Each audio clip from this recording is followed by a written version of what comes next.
Syederalun sebanyak 12 warga negara Indonesia atau WNI yang menjadi korban penipuan perusahaan online scam di Kamboja akan dipulangkan pada hari ini Jumat 5 Agustus 2022.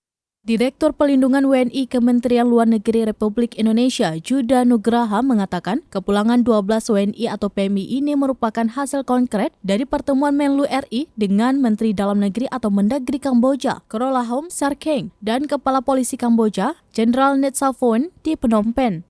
Juda mengatakan untuk tahap awal memang baru 12 WNI yang dapat dipulangkan karena ada keterbatasan penerbangan.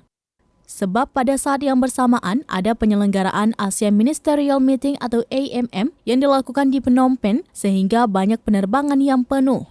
Pasca ketibaan, Kemenlu akan berkoordinasi dengan kementerian atau lembaga terkait untuk proses rehabilitasi dan reintegrasi korban ke keluarga masing-masing serta proses penegakan hukum terhadap para pelaku.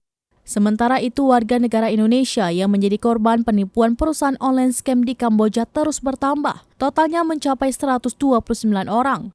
Dari 129 orang tersebut, 37 diantaranya kasusnya baru masuk dan para korban baru tiba dini hari di KBRI.